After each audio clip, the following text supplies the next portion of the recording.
Baik, selamat pagi. Perkenalkan, nama saya Risnayanti, NPM 331900034. Nah, baik, di sini akan menjelaskan materi dari pertemuan 1 sampai 7 tentang KBK, KTSP dan kurikulum 2013. Baik, saya langsung saja. Yang pertama itu pengertian KBK. KBK adalah seperangkat rencana dan pengaturan tentang kompetensi dan hasil belajar yang harus dicapai siswa, penilaian kegiatan belajar mengajar, dan pemberdayaan sumber daya pendidikan dalam pengembangan kurikulum sekolah. Selain itu, KBK merupakan pendekatan dalam pengembangan kurikulum yang berfokus pada kompetensi, berorientasi pada dampak yang diharapkan terjadi pada siswa yang dicapainya melalui pengalaman belajarnya. Kompetensi dalam kurikulum berbasis kompetensi merupakan pernyataan apa yang diharapkan dapat diketahui, disikapi, atau dilakukan siswa dan sekaligus menggambarkan kemajuan siswa yang dicapai secara bertahap dan berkelanjutan untuk mencapai kompeten.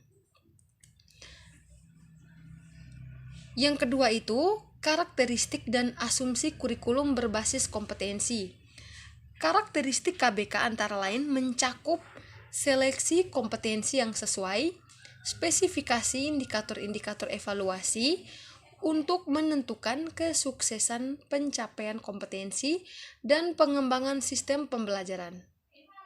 Ciri-ciri KBK menurut Depdiknas 2002 yang pertama itu menekankan pada ketercapaian kompetensi siswa baik secara individual maupun klasikal. Yang kedua, berorientasi pada hasil belajar atau learning outcomes dan keberagaman. Yang ketiga, penyampaian dalam pembelajaran menggunakan pendekatan dan metode yang bervariasi. Lanjut, yang keempat, sumber belajar bukan hanya guru, tetapi juga sumber belajar lainnya yang memenuhi unsur edukatif. Yang kelima, penilaian menekankan pada proses dan hasil belajar dalam upaya penguasaan atau pencapaian suatu kompetensi. Yang berikut itu kompetensi dalam kurikulum berbasis kompetensi. Kompetensi dalam KBK merupakan jabaran dari tujuan pendidikan nasional. Penjabarannya mencakup 4 jenis, yaitu yang pertama, kompetensi lintas kurikulum. Kompetensi lintas kurikulum merupakan pernyataan tentang pengetahuan, keterampilan, sikap, dan nilai-nilai yang direfleksikan dalam kebiasaan berpikir dan bertindak yang mencakup kecakapan belajar sepanjang hayat dan keterampilan hidup yang harus dimiliki. Yang berikut hasil belajar dari kompetensi lintas kurikulum ini perlu dicapai melalui pembelajaran-pembelajaran dari semua rumpun mata pelajaran. Yang kedua, kompetensi tamatan. Kompetensi tamatan merupakan pengetahuan, keterampilan, sikap, dan nilai-nilai yang direfleksikan dalam kebiasaan berpikir dan bertindak setelah siswa menyelesaikan suatu jenjang tertentu. Baik, kita lanjut yang ketiga, kompetensi rumpun mata pelajaran.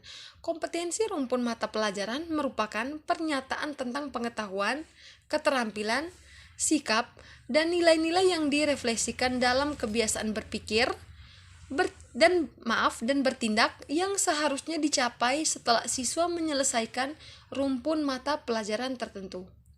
Yang keempat, kompetensi dasar merupakan pernyataan tentang pengetahuan, keterampilan, sikap, dan nilai-nilai yang direfleksikan dalam kebiasaan berpikir setelah siswa menyelesaikan suatu aspek atau subaspek mata pelajaran tertentu.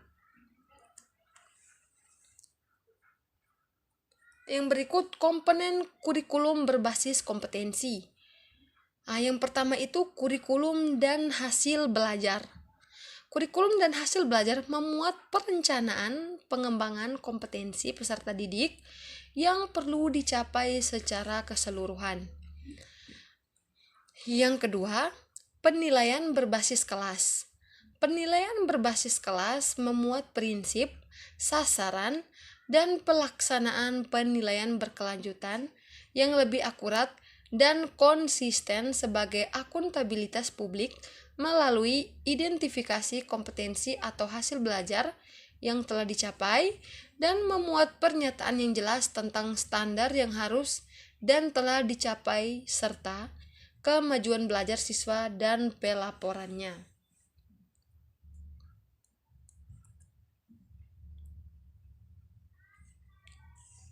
Baik, yang berikut kegiatan belajar mengajar memuat gagasan kompetensi yang ditetapkan serta gagasan-gagasan pedagogis dan andragogis agar pokok tentang pembelajaran dan pengajaran untuk mencapai tidak mekanistik. Yang keempat, pengelolaan kurikulum berbasis sekolah. Pengelolaan kurikulum berbasis sekolah memuat berbagai pola pemberdayaan tenaga kependidikan dan sumber daya lain untuk meningkatkan mutu hasil belajar. Dilengkapi pula dengan gagasan pembentukan jaringan kurikulum, pengembangan perangkat kurikulum atau silabus, pembinaan profesional tenaga kependidikan, dan pengembangan sistem informasi kurikulum. Baik, yang berikut ini pengertian KTSP. Kurikulum tingkat satuan pendidikan atau KTSP adalah kurikulum operasional yang disusun dan dilaksanakan oleh masing-masing satuan pendidikan. Yang berikut itu kita lihat konsep dasar KTSP. Di sini konsep dasar KTSP meliputi 3 aspek yang saling terkait.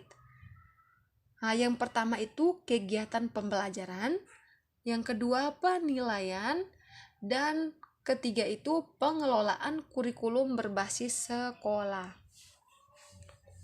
Baik, yang berikut itu kegiatan pembelajaran dalam KTSP mempunyai karakteristik sebagai berikut. Yang pertama itu kita lihat berpusat pada peserta didik. Maksudnya di sini kurikulum tingkat satuan pendidikan itu berpusat pada peserta didik saja. Maksudnya begitu. Yang kedua, mengembangkan kreativitas. Mengembangkan kreativitas di sini berpusat pada peserta didik juga. Maksudnya peserta didik dituntut untuk mengembangkan kreativitas dari siswa tersebut. Yang ketiga itu menciptakan kondisi yang menyenangkan dan menantang. Di sini menciptakan kondisi dan maksudnya menciptakan kondisi yang menyenangkan dan menantang itu lebih kayak guru. Jadi guru itu dituntut untuk menciptakan kondisi yang menyenangkan dan menantang kepada siswanya atau peserta didik. Yang berikut konstekstual. Yang kelima menyediakan pengalaman belajar yang beragam. Maksudnya di sini menyediakan pengalaman belajar yang beragam itu misalkan menyediakan pengalaman yang beragam, tidak maksudnya tidak baik. Yang berikut itu menyediakan pengalaman belajar yang beragam. Menurut saya menyediakan pengalaman belajar yang beragam ini lebih dituntut kepada guru. Maksudnya guru dituntut untuk menyediakan pengalaman tidak hanya satu, melainkan menyediakan pengalaman belajar yang lebih dari satu. Yang berikut itu belajar melalui berbuat. Yang berikut itu kita masuk penilaian dalam KTSP mempunyai karakteristik. KTSP mempunyai karakteristik yang pertama itu dilakukan oleh guru untuk mengetahui tingkat penguasaan kompetensi yang ditetapkan, bersifat internal, bagian dari pembelajaran, dan sebagai bahan untuk peningkatan mutu hasil belajar. Yang kedua itu berorientasi pada kompetensi, mengacu pada patokan, ketuntasan belajar dilakukan melalui berbagai cara. Yang pertama itu portofolio atau kumpulan kerja siswa. Yang kedua produk atau hasil karya.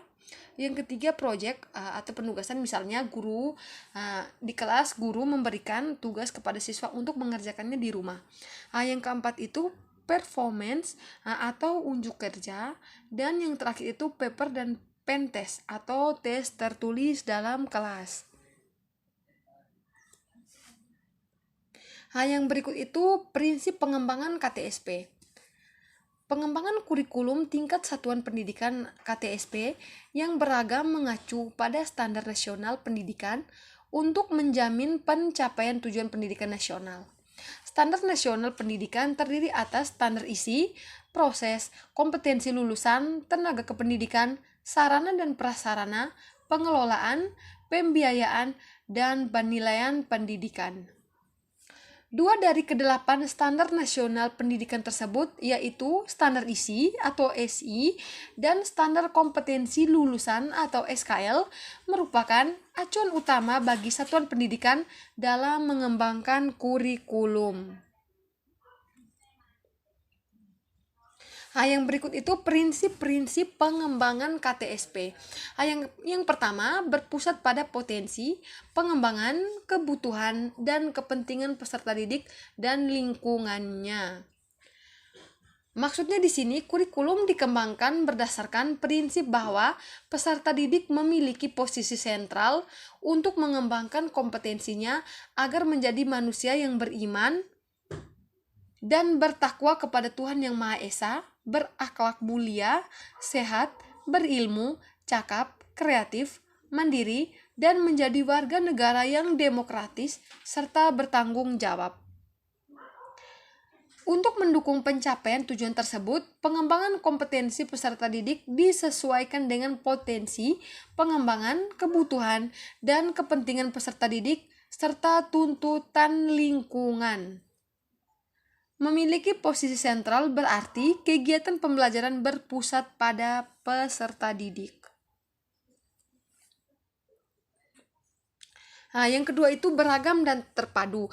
Di sini beragam dan terpadu itu maksudnya adalah kurikulum dikembangkan dengan memperhatikan keragaman karakteristik peserta didik, kondisi daerah, jenjang dan jenis pendidikan, serta menghargai dan tidak diskriminatif terhadap perbedaan agama, suku, budaya, adat istiadat, status sosial ekonomi, dan gender.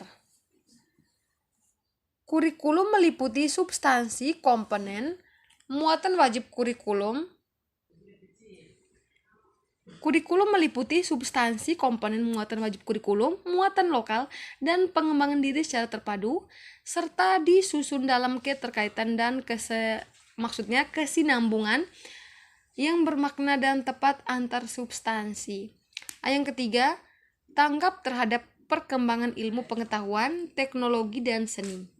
Maksudnya di sini kurikulum dikembangkan atas dasar kesadaran bahwa ilmu pengetahuan, teknologi, dan seni yang berkembang secara dinamis.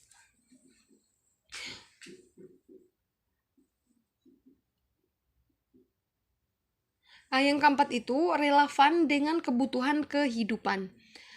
Maksudnya pengembangan kurikulum dilakukan dengan melibatkan pemangku kepentingan atau stakeholders untuk menjamin relevansi pendidikan dengan kebutuhan kehidupan, termasuk di dalamnya kehidupan kemasyarakatan, dunia usaha, dan dunia kerja.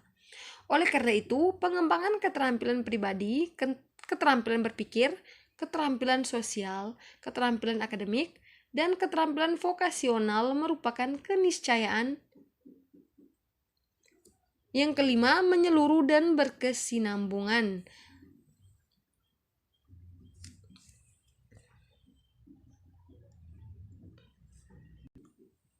Baik, yang berikut itu belajar sepanjang hayat. Kurikulum diarahkan kepada proses pengembangan, pembudayaan, dan pemberdayaan peserta didik yang berlangsung sepanjang hayat. Kurikulum mencerminkan keterkaitan antara unsur-unsur pendidikan formal, non-formal, dan informal dengan memperhatikan kondisi dan tuntutan lingkungan yang selalu berkembang serta arah pengembangan manusia seutuhnya. Yang ketujuh itu seimbang antara kepentingan sekolah dan kepentingan daerah. Maksudnya kurikulum dikembangkan dengan memperhatikan kepentingan seimbang antara kepentingan nasional dan kepentingan daerah. Kurikulum dikembangkan dengan memperhatikan kepentingan nasional dan kepentingan daerah untuk membangun kehidupan bermasyarakat, berbangsa, dan bernegara. Kepentingan nasional dan kepentingan daerah harus saling mengisi dan memberdayakan sejalan dengan moto Bhinneka Tunggal Ika dalam kerangka Negara Kesatuan Republik Indonesia atau NKRI. Yang berikut itu kita lihat acuan operasional penyusunan KTSP. Yang pertama, peningkatan iman dan takwa serta akhlak mulia. Yang kedua, peningkatan potensi, kecerdasan, dan minat sesuai dengan tingkat 3, pengembangan dan kemampuan peserta didik. Keragaman potensi dan karakteristik daerah dan lingkungan. Yang keempat, tuntutan pembangunan daerah nasional. Yang kelima, tuntutan dunia kerja. Yang keenam, pengembangan ilmu pengetahuan, teknologi, dan seni. Agama. Yang ketujuh, dinamika perkembangan global. Yang kedelapan, persatuan nasional dan nilai-nilai kebangsaan. Yang kesembilan, kondisi sosial budaya masyarakat setempat. Ke-10, kesetaraan gender. Yang ke-11, karakteristik satuan pendidikan.